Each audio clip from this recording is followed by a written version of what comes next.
ചേട്ടാ ഒരു ടിക്കറ്റ് എടുത്തേ. സിനിമയെയും സമൂഹത്തെയും വളരെ രസകരമായ ഒരു ആംഗിളിലൂടെ കാണാൻ ശ്രമിക്കുകയാണ് ഞങ്ങൾ ഈ പ്രോഗ്രാമിലൂടെ. സിനിമയും ജീവിതവും ചിലപ്പോഴെങ്കിലും രണ്ടല്ല, അത് പലപ്പോഴും ഒന്നാകാറുണ്ട്. കഥാകൃത്തിന്റെ ചുറ്റുമുള്ള അനുഭവങ്ങൾ കഥകളിലേക്കും വെള്ളിത്തിരയിലേക്കും സന്നിവേശിപ്പിക്കുമ്പോൾ കഥാപാത്രങ്ങളും ചുറ്റുമുള്ളവരാകുന്നു. കഥയിലും സിനിമയിലുമൊക്കെ ചിലപ്പോൾ കഥാപാത്രങ്ങളുടെ പേരിൽ മാറ്റമുണ്ടായേക്കാം. പക്ഷേ എഴുത്തിനു പുറത്തുള്ള കഥയും കഥാപാത്രങ്ങളും ജീവിച്ചിരിക്കുന്നവർ തന്നെ. പറഞ്ഞു വരുന്നത് അടുത്തിടെ പുറത്തിറങ്ങിയ ഒരു സിനിമയെക്കുറിച്ചാണ്, ഹോംലി മിൽസ്. ഇതിലെ കഥാപാത്രങ്ങൾ ഇവരാണ്. ഹലോ, ഹരികൃഷ്ണൻ, അലൻ,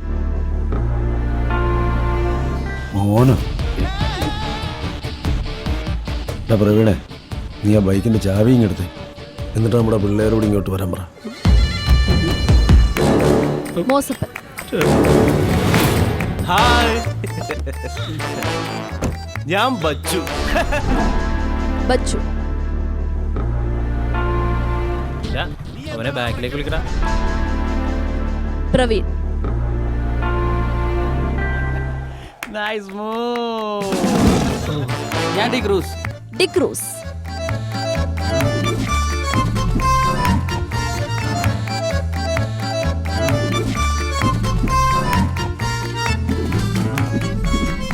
ഇവരാണ് ഈ സിനിമയിലെ താരങ്ങൾ. ഇവരെ അബ്രവാളിയിലേക്ക് പകർത്തിയതാകട്ടെ എറണാകുളം പാലാരിവട്ടത്തുള്ള ചിലരിൽ നിന്നാണ്. ഞങ്ങൾ പാലാരിവട്ടം പാർട്ടീസാണ്, Mosappan fans and welfare association members. അതുകൊണ്ട് സിനിമാ കാഴ്ചകളിൽ നിന്നും യഥാർത്ഥ കഥാപാത്രങ്ങളുടെ ജീവിതത്തിലേക്ക് പോകാം. സിനിമയും ജീവിതവും.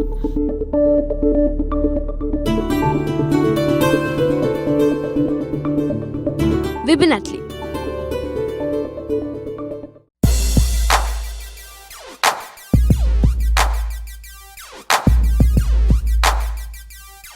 മോസപ്പൻ,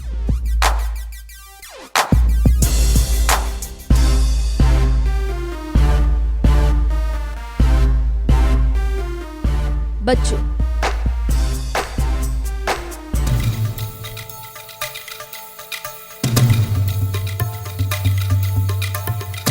പ്രവീൺ,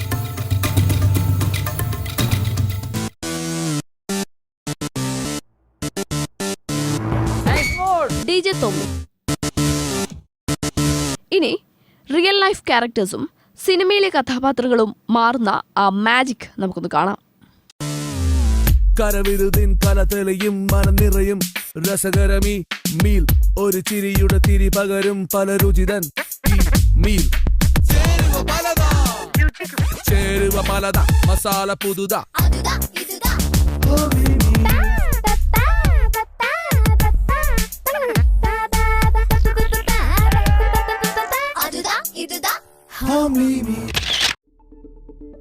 വെള്ളിത്തിരയിലേക്ക് കഥാകൃത്തും സംവിധായകനും പകർത്തിയ യഥാർത്ഥ കഥാപാത്രങ്ങൾ ഇവരാണ്. ഇതിൽ മോസപ്പൻ പാലാരിവട്ടത്തെ ഒരു പുലിയായിരുന്നു. എന്താവശ്യങ്ങളും പരിചയക്കാർ മോസപ്പനോട് പറഞ്ഞ കാലമുണ്ടായിരുന്നു. എന്തിനും ഏതിനും അന്ന് മോസപ്പൻ തയ്യാറും. മോസപ്പന് കുറേ സുഹൃത്തുക്കളുണ്ട്. അവരാണ് നേരത്തെ കണ്ട ബച്ചുവും പ്രവീണും ഒക്കെ. ഇവരൊക്കെ അടിച്ചു പൊളിച്ചു നടന്ന ഒരു കാലമുണ്ടായിരുന്നു. ഇവരുടെ കഥയാണ് വെള്ളിത്തിരയിലൂടെ പ്രേക്ഷകരിലേക്ക് എത്തിയത്. ഇതിൽ മോസപ്പൻ ഇപ്പോൾ അല്ലറ ചില്ലറ ബിസിനസ്സുമായി നടക്കുന്നു. ബച്ചു പാലാരിവട്ടത്ത് സജീവമായുണ്ട്. ഇവരുടെ കൂട്ടത്തിൽ എല്ലാ കാര്യത്തിലും ഉണ്ടായിരുന്നെങ്കിലും പണ്ടേ ഭയങ്കര ഫോക്കസ്ഡായി നടക്കുന്ന ഒരാളാണ് പ്രവീൺ. അതുകൊണ്ട് തന്നെ പ്രവീൺ ഇപ്പോൾ ഒരു ടെലികോം കമ്പനിയിൽ മാനേജറായി ജോലി ചെയ്യുകയാണ്. അലൻ എന്ന നിഷ്കളങ്കനായ ചെറുപ്പക്കാരനായാണ് വിപിൻ അറ്റ്ലി ചിത്രത്തിൽ എത്തുന്നതെങ്കിലും ഇത് വിപിന്റെ സ്വന്തം കഥയാണ്. മോസപ്പനും ബച്ചുവും പ്രവീണും തൊമ്മിയുമൊക്കെ വിപിന്റെ അടുത്ത കൂട്ടുകാരും. ഇവരുടെയൊക്കെ കഥയാണ് ഹോംലി മിൽസ് എന്ന ചിത്രത്തിൽ പറയുന്നത്.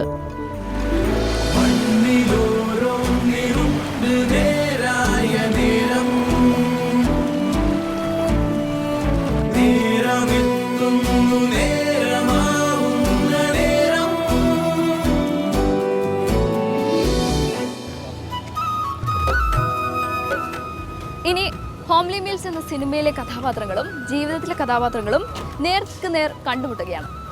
ഇതാണ് ഹോട്ടൽ യുവർ ചോയ്സ്.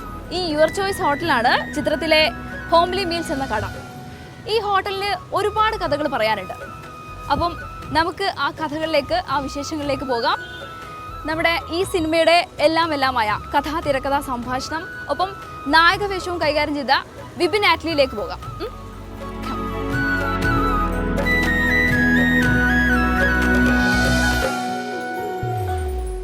നമസ്കാരം. ഇത് ആണ് ശരിക്കും ഹോംലി മീൽസ് എന്ന കട. ഈ സിനിമയിലുള്ള കടയുടെ ഒറിജിനൽ കട ഇതാണ്.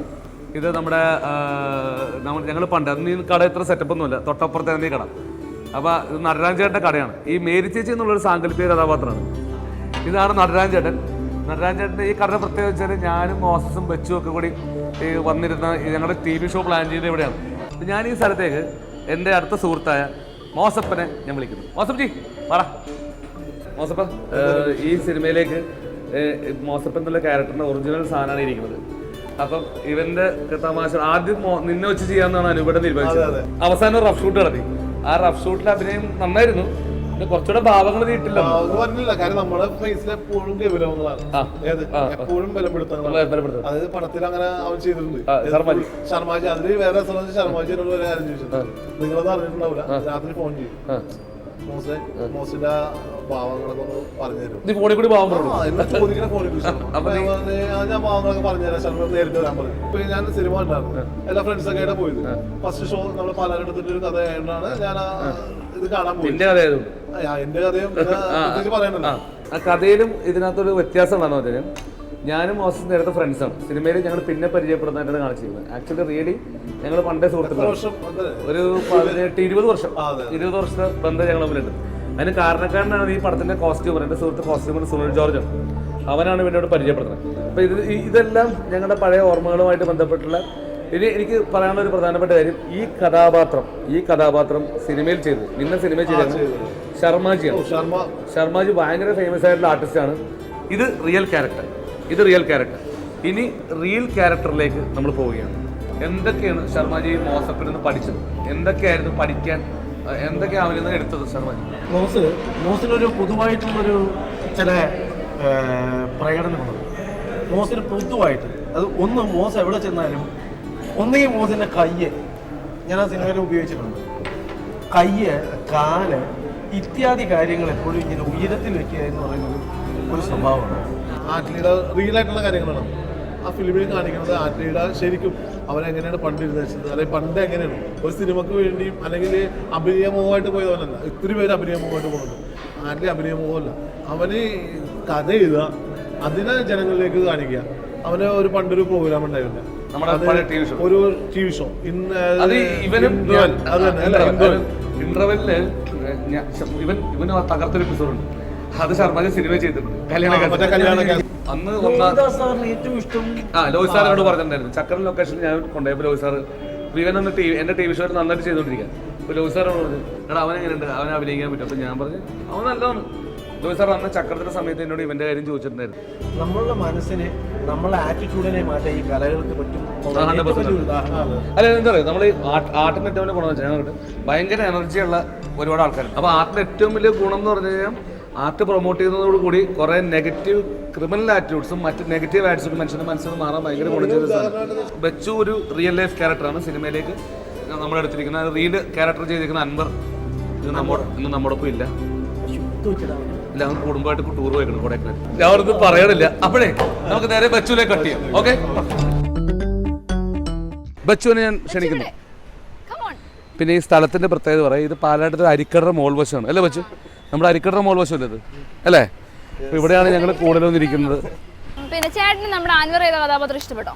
അൻവർ വളരെ മനോഹരമായിട്ട് അഭിനയിച്ചിട്ടുണ്ട്. ഞങ്ങളുടെ ചെറുപ്പകാലത്ത് ആ ഒരു നൊസ്റ്റാൾജിയ കിട്ടി. എന്തായി? ടേപ്പ് കിട്ടി. ഇനി ഒരു കോട്ട് ഷൂസും മതി. തനിക്കെന്ത് ശവടക്കാനാ? അല്ലല്ല, പ്രോഗ്രാം ചെയ്യാൻ ഒരു കോട്ട് ഷൂസും വേണം. ഡോ ബച്ചു, തന്റെ ഒരു കോട്ടില്ലാടോ? അതിന് വീട്ടിൽ പോയാൽ എൻ്റെ ഉമ്മ വിടില്ല. അയ്യാ, പോയെടുത്ത് കൊടുക്കടാ. പ്രവീനെ ഞാൻ വിളിക്കുകയാണ്. പ്രവീൻ മോസപ്പന്റെ സിനിമയിൽ ഷെറി ചെയ്ത കഥാപാത്രമാണ് പ്രവീൻ. പക്ഷെ നേരിട്ട് അവൻ ലുക്ക് വൈസ് പ്രവീൺ അങ്ങനെ ഇരിക്കുന്ന ആളെ അല്ല, ഒരിക്കലും അല്ല. അവനെ കണ്ടു കഴിഞ്ഞാൽ ഒരു കോർപ്പറേറ്റ് ബോയുടെ ലുക്കാണ് അവന്. വളരെ ക്യൂട്ടായിട്ടുള്ള ബോയാണ്. പക്ഷെ പണ്ട് അത്ര കോർപ്പറേറ്റ് ആയിരുന്നില്ല. Chocolate boy. അപ്പൊ ഈ സ്ഥലത്തിന് പ്രത്യേകത ഇത് നമ്മുടെ ഇത് നമ്മൾ പണ്ട് വാവളിക്കായിരിക്കുന്ന സ്ഥലമാണ്. എങ്ങനെ പണ്ട് ആറ്റിലേക്ക് വേണ്ടി കുറെ ഹെൽപ്പ് ചെയ്തിട്ടുണ്ട് ഇവിടെ. ആന്റിയുടെ കഷ്ടപ്പാട് നടന്ന് ഈ വഴിയിൽ ഇങ്ങനെ നടന്നു തന്നെ ആ റോട്ടിൽ നിന്ന് ആന്റിങ്ങനെ സങ്കടത്തോടെ ഒരു വേഷം ഉണ്ട് ആറ്റിലേക്ക്. ഏതൊരു എന്താണ് അതിനെ പറയുന്നത്, ഒരു കൂതറ അല്ല അങ്ങനെ ആ വിചിത്ര ജീവിതം ഞങ്ങൾ പരിചയപ്പെടുണ്ടായി. പിന്നെ അവിടെ നിന്നാണ് നമ്മുടെ കഥ സ്റ്റാർട്ട് ചെയ്തത്. ആ കഥയാണ് ഈ ഹോംലി മീൽസ്.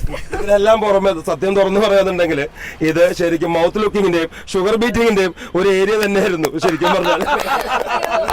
ഷെറീജ് വേറൊരു ടൈപ്പിലാണ് ഈ ക്യാരക്ടർ ചെയ്തിരിക്കുന്നത്. ഷെറീജ് പ്രവീണയാണ് ശരിക്കും ഷെറീജ് ചെയ്യുക.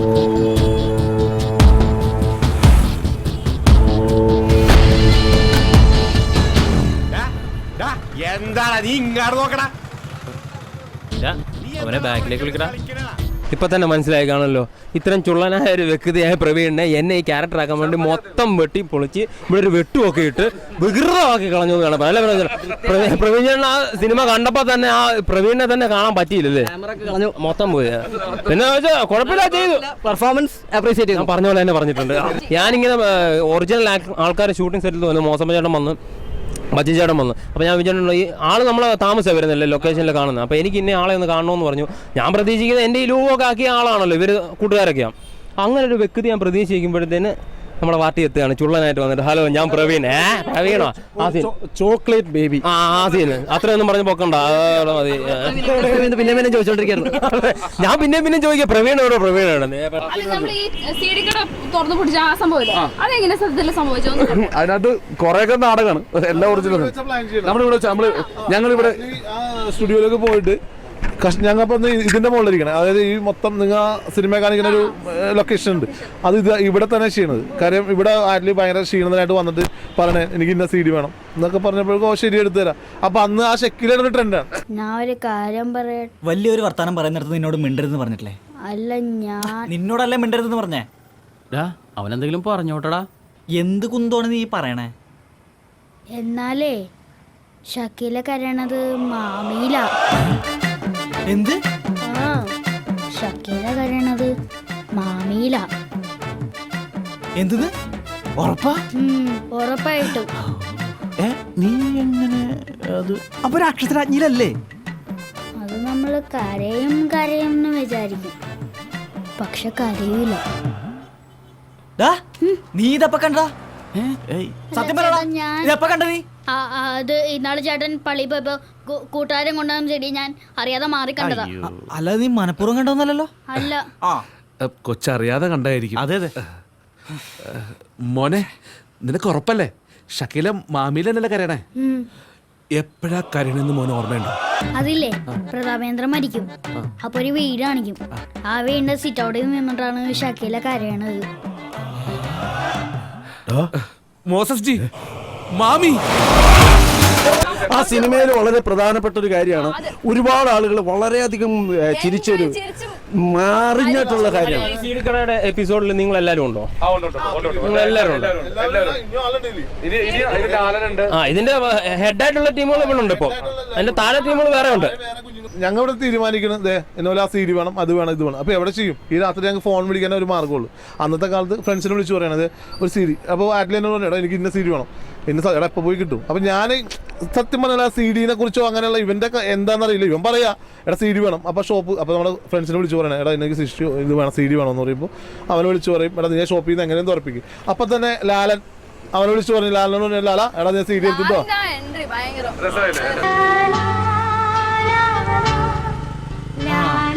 ലാലം വന്നല്ല.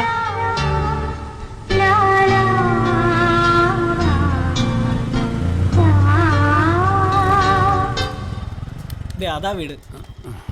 ആഹാ, ഈ പറങ്കിയുടെയാണ്. നിങ്ങ വേഗം അടുത്ത പണി നോക്കി സ്കൂട്ടായിക്ക. ഇത് ലാലിനേറ്റ്. ബാക്കിയുള്ള കടകൾ ഉദ്ഘാടനം ചെയ്യാൻ നമ്മ പിള്ളേര് പോയിട്ടുണ്ട്. നിങ്ങ വേഗം വിട്ടാ. എടാ വായിക്കൊള്ളത്തെ പേരുള്ള മൈനെ, മര്യാദക്ക് സീഡിക്കട തുറക്കടാ.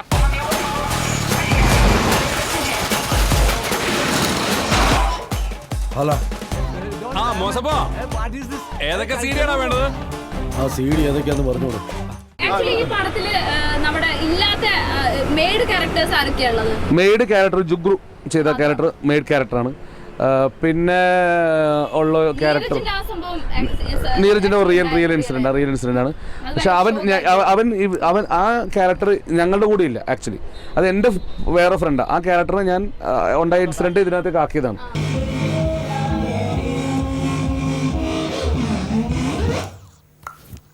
ഇതാണ് നമ്മുടെ തുമ്പിച്ചൻ. നമുക്ക് തരികിട പോലൊരു സംഭവം ചെയ്താലോ? കോമഡി പടി.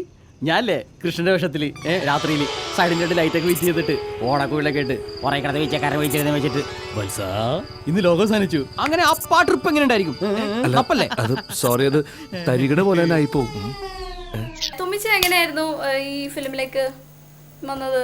എങ്ങനെയാണ് വിപിൻ ചേട്ടൻ കണ്ടുപിടിച്ചത്? അങ്ങനെയല്ല, വിപിൻ ആ ഗ്യാങ്ങിൽ ഉണ്ടായിരുന്നോ?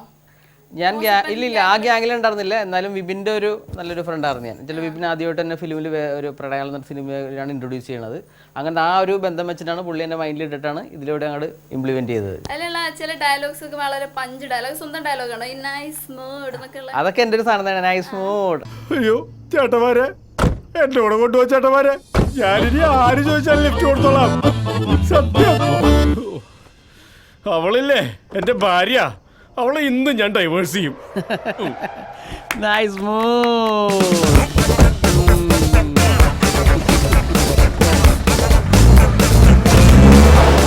ഈ പടത്തിന്റെ സംവിധായകൻ അനൂപ് കണ്ണൻ ചേട്ടൻ നമ്മുടെ കൂടെ ഉണ്ട്. എല്ലാവരും കൈയടിച്ച് സംസാരിക്കാൻ ചേട്ടനോട് തന്നെ. ചേട്ടാ, എങ്ങനെ ഉണ്ടായിരുന്നു ഈ ഒരു ചിത്രീകരണത്തിലെ ഇത്രയും അടിപൊളി സെറ്റപ്പ് ടീമിന്റെ കൂടെ ഉള്ള ഒരു ഷൂട്ടൊക്കെ എങ്ങനെ ഉണ്ടായിരുന്നു? കണ്ടില്ല മറ്റേ ഇന്നസെന്റ് ഇതിൽ പറഞ്ഞ മാതിരി, റാംജിറാവ് സ്പീക്കിൽ പറഞ്ഞ മാതിരി, നീ ഒരു കുരിശല്ലേ ഒരു വണ്ടി.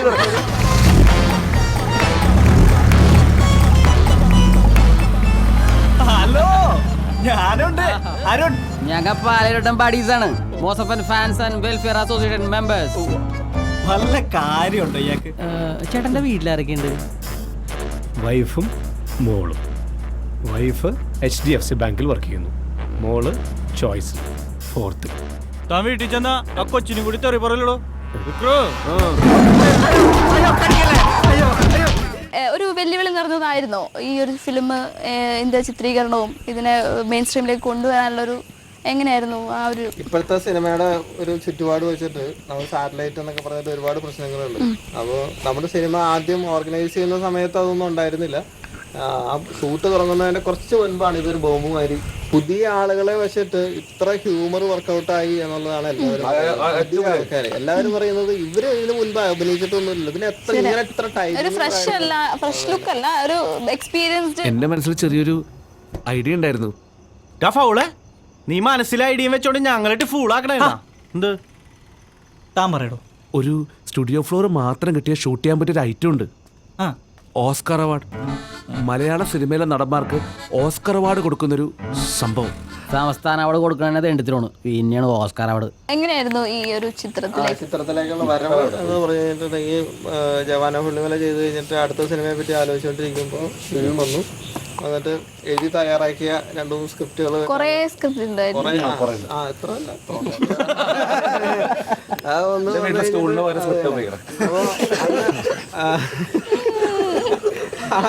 സ്ക്രിപ്റ്റ് വെച്ചിട്ടാണ് നടന്നു വന്നത്. അവൻ വിപിൻ വന്ന് ഒന്ന് രണ്ട് കഥകളൊക്കെ വിപിന് വന്നിട്ട് 1-2 കഥകളൊക്കെ സംസാരിച്ചു. പക്ഷെ ആ സമയത്ത് ചെയ്യാൻ പറ്റിയ ഒരു സിനിമയായിട്ട് തോന്നിയില്ല അത്. അവൻ 2 ദിവസം നമുക്ക് വേറെ ഒരു കാര്യം ആലോചിക്കാമെന്ന് പറഞ്ഞു. 2 ദിവസത്തിന് ശേഷം വിപിൻ ഫോൺ ചെയ്തിട്ട് പറഞ്ഞു, ചേട്ടാ ഞാനിങ്ങനെ കുറച്ച് നാളുകൾക്ക് മുമ്പ് ഒരു ടെലിവിഷൻ ഷോ ചെയ്തിരുന്നു. അത് ഭയങ്കര ഇൻട്രസ്റ്റിംഗ് ആയിരുന്നു, അതിന് നല്ല ഓഡിയൻസ് ഉണ്ടായിരുന്നു, നന്നായിട്ട് റീച്ച് ആയിട്ടുള്ള പ്രോഗ്രാമാണ്. പക്ഷെ അതിനേക്കാളും രസകരമായിരുന്നു അതിൻ്റെ പിന്നണിയിലുള്ള കാര്യങ്ങൾ. അവർ അതിൻ്റെ ബിഹൈൻഡ് സ്ക്രീൻ അവർ ഷൂട്ട് ചെയ്യാൻ പോകുമ്പോഴുള്ള കാര്യങ്ങൾ, അന്ന് അവൻ്റെ കൂടെ ഉണ്ടായിരുന്ന ഫ്രണ്ട്സ് എന്നൊക്കെ പറഞ്ഞിട്ട് അതിൻ്റെ കുറച്ച് തമാശകളും കാര്യങ്ങളും. ഇവരൊക്കെ തന്നെ, ഇവര് മോസപ്പൻ, ബച്ചു, പ്രവീണ്, ഇവരെ തൊമ്മി ഇവരൊക്കെ അതിനകത്ത് കഥാപാത്രങ്ങളായിട്ട് വന്നപ്പോൾ അത് ഇൻട്രസ്റ്റിംഗ് ആയിട്ട് തോന്നി. സിനിമ ഇൻട്രസ്റ്റിംഗ് ആവും എന്നുള്ള കാര്യം ഉറപ്പിച്ചു. പക്ഷെ അത് മാത്രം പോരാ, അതിനൊരു ലൈഫിന്റെ ഒരു സപ്പോർട്ട് ഉണ്ടാവണം, ഒരു സ്ട്രോങ് ആയിട്ടുള്ള ഒരു ബേസ് വേണം. 2 ദിവസം കഴിഞ്ഞിട്ട് വിളിച്ചിട്ട് അത് അവന്റെ ജീവിതം തന്നെ ആഡ് ചെയ്തിട്ട് ഇവന്റെ ജീവിതം തന്നെ ആഡ് ചെയ്തിട്ട് അതിന്റെ 1-2 സീനുകൾ പറഞ്ഞു. അപ്പോൾ തീരുമാനിച്ചു നമ്മൾ ഈ മൂവി ചെയ്യുന്നു. പിന്നെ ഇതിൽ നായകനായത് അതിനൊക്കെ കുറെ ആയതിനു ശേഷമാണ്. അവസാനമായിട്ട് നമ്മുടെ പ്രേക്ഷകരോട് എല്ലാരും കൂടെ എന്താ പറയാനുള്ളത്? എല്ലാവരും ഏറ്റവും അടുത്ത ദിവസം തന്നെ ഹോംലി മീൽസ് തിയേറ്ററിൽ പോയി കാണണം. അതെ, തിയേറ്ററിൽ തന്നെ പോയി തന്നെയല്ല വീട്ടുകാർ.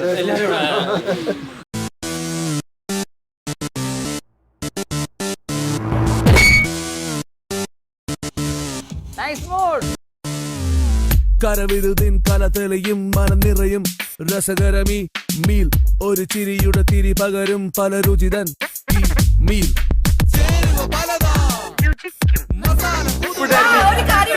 ചേരുവ പലത മസാല പുതുത.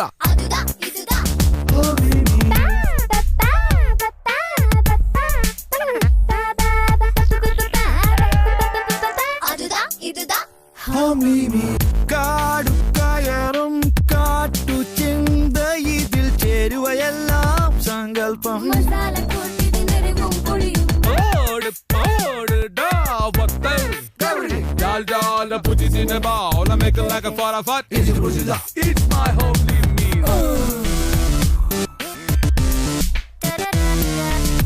കരവിരുതിൻ കല തെളിയും മനം നിറയും മീൽ.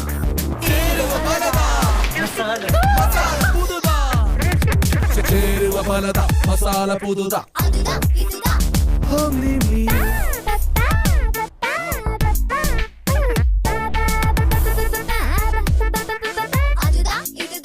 Homely meals.